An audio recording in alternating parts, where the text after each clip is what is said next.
Cim. Nimanda? Dikkat ha. Bugün biz torga çıkırış için şipin tatımıza zopan. Van Hong olmaz. Bo'ldi. Zopan ishlash uchun nim muhim? Rol elish muhim ha? Yakya. Sen bir sarangning rolini elib mana bir ko'z tutib ya. Adel. Sen şiping tatib ol ha?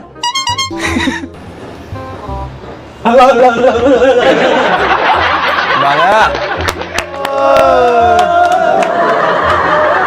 Yakya'dan ugunib, mushtay yanlik qilmaz ha? Rolda olganda.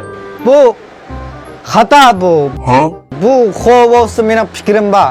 Nima gaping bor? Chunki bu qahvani karbonat azotda sovutmasak ish qilolmaydi-ku. Shunday qilgandilarmi simsitorning signalini kuchaytirib oldi. Bu bir haqiqat hammamizga ayon-ku. Endi shuni bilishimiz kerakki, parashyutdan sekirganda to'nglatqining ishini cho'ngroq ejitish kerak. Shunday qilgandilarmi ishdagi chiroqning nuri yer sharining tortish kuchini texmi zo'r qila oladi.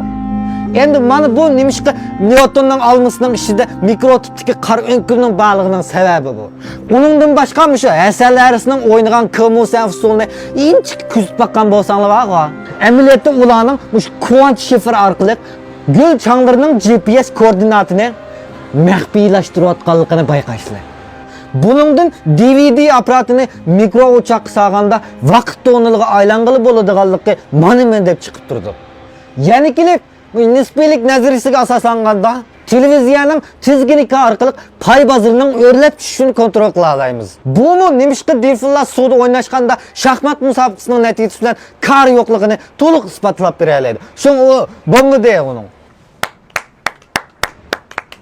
Mana haqiqiy Van Hong. Kilerki cho'lpan sen shu.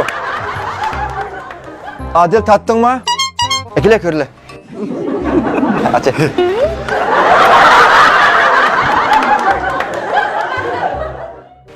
Wow. Pek chiroyli tatibsan.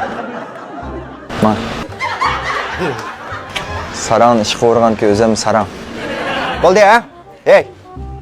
Birdan turib rasmiy boshlaymiz zo'ping tatishni. Men Misranning qiysidan bir talda mukofotlayman ha, mushni yeb qo'shqonlarni to'yg'azg'ash tutib turinglar. Voy, Misran taqati. Misran taqati.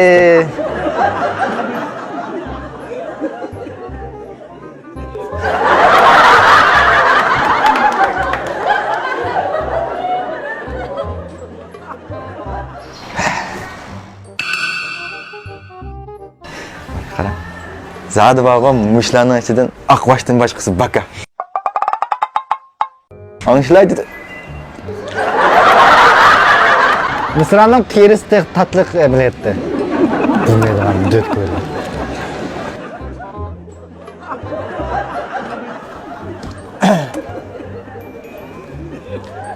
Amisa, ma eshikdan chiqib film tatish maydoniga mangimiz ha?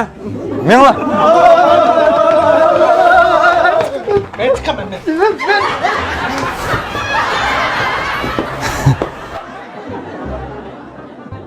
Aqvashcha zadi o'ng'ishilib bo'ldi bu.